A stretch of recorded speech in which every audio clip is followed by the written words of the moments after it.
క్రీస్తుని బట్టి మీకు శుభములు.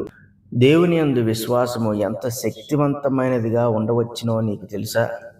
మనము విశ్వాసము కలిగి ఉన్నప్పుడు అది ఎందుకు శక్తివంతమైనదో నీకు తెలుసా? ఈ శక్తివంతమైన విశ్వాసమును దేవుడే మనకు వరముగా అనుగ్రహించాడు. ఆ విశ్వాసమును కలిగి ఉన్న ప్రతివాడు కూడా దేవుణ్ణి బట్టి వాడి జీవితమును సంపూర్ణముగా ముగించుకోగలడు. ఆ ఒక్క విశ్వాసం ఉంటే మనకి సరిపోతుంది. ఎందుకంటే దాన్ని బట్టి మనము దేవుణ్ణి ఎంతో సంతోషపెట్టగలము. దేవుడు మన ద్వారా జరిగించవలసిన వాటన్నిటినీ కూడా సంతోషకరంగా జరిగించుకుంటాడు.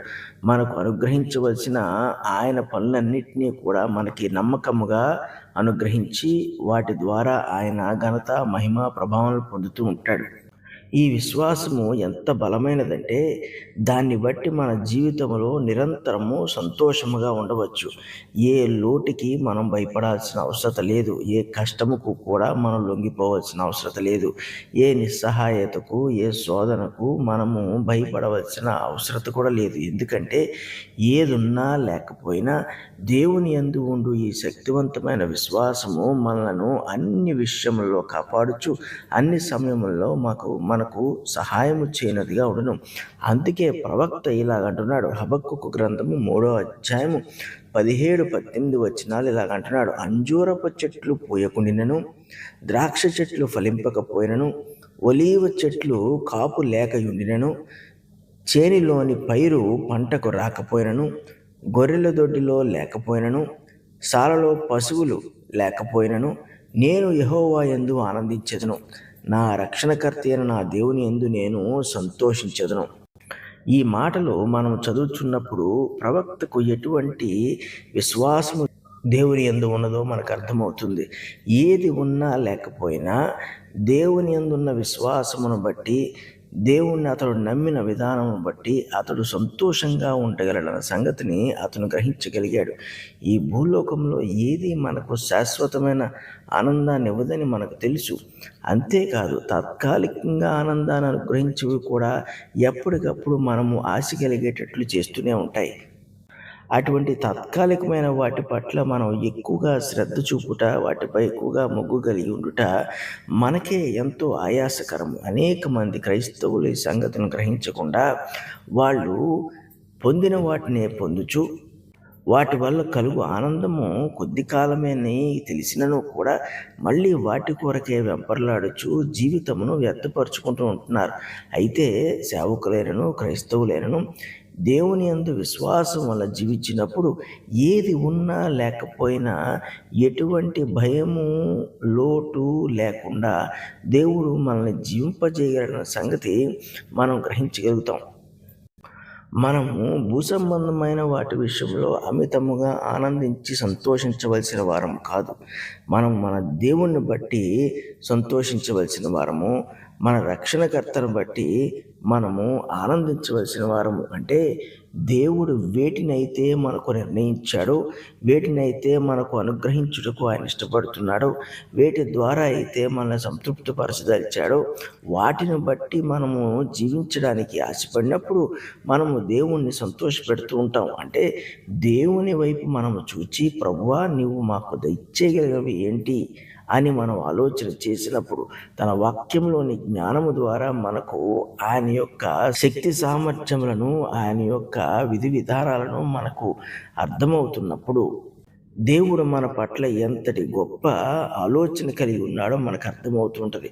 మన చుట్టూ లోకంలో ఉన్న వాటన్నిటినీ మనం చూస్తున్నప్పుడు అవి ఎంత వ్యర్థమైనవో, అవి ఎంత తాత్కాలికమైనవో మనము నిజముగా గ్రహించగలిగినప్పుడు వాటిని మనము అమితముగా ఆశపడుటకు ఇష్టపడము. వాటిని కేవలము మనము బ్రతుకుటకు మాత్రమే తగుమాత్రముగా వాటిని ఉపయోగించుకోవటం, దేవునికి మనము సంపూర్ణముగా ఉపయోగపడినట్లు మన హృదయములను, మనస్సులను విశ్వాసము ద్వారా ఆయనకు అప్పగించుకుంటూ ఉంటాం.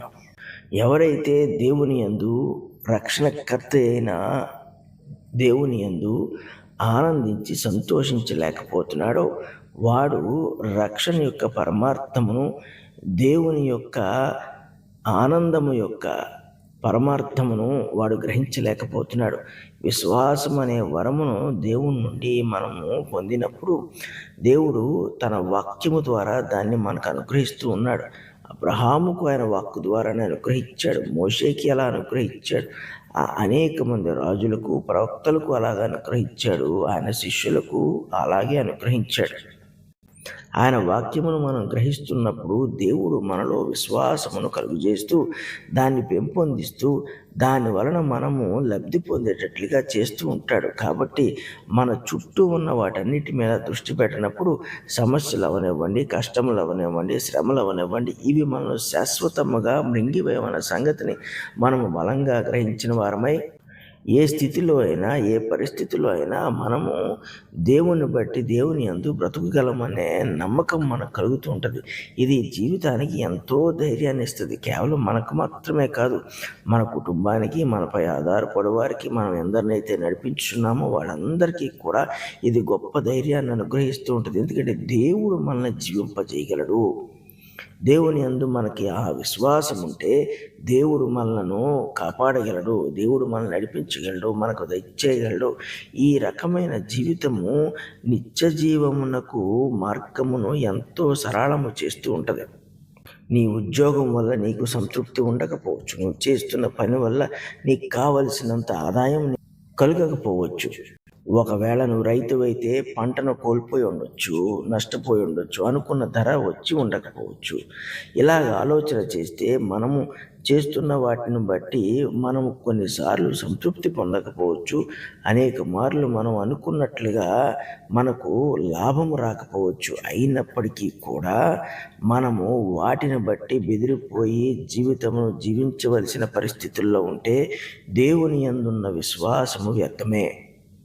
కానీ మహోన్నతుని యందున్న విశ్వాసము బట్టి మనం జీవిస్తున్నట్లయితే ఇటువంటి వాటి వల్ల మనకు ఎంత నష్టం కలిగినను, ఆదాయము లేకపోయినను, లేక సంతృప్తి లేకపోయినను దేవుడు మనకు అనేక వైపుల నుంచి దయచేయగలవాడని, దేవుడు మనకు అనేక మార్గముల నుండి అనుగ్రహించగలవాడని, ఆశ్చర్యముగా మన లోటును ఆయన సమృద్ధిగా చేయగలవాడని, మన ఆరోగ్యమును ఆయన బలపరచువాడని, మన క్షేమమును అధికముగా చేయవాడని, మన యొక్క సువార్త ప్రయాస దేవునికి అది ఎంతో ఇంపుగా ఉండినట్లుగా ఆయన ప్రతిఫలం ఇచ్చేవాడని మనము నమ్మి చూడగలుగుతూ ఉంటాం.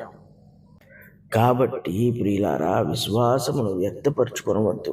మనుషులు చెప్పినట్లుగా మీరు విని విశ్వాసమును ఒక సాధారణమైన సంగతిగాను, అది మనుషులు పాటించవలసిన సూత్రముగాను ఎంచకండి.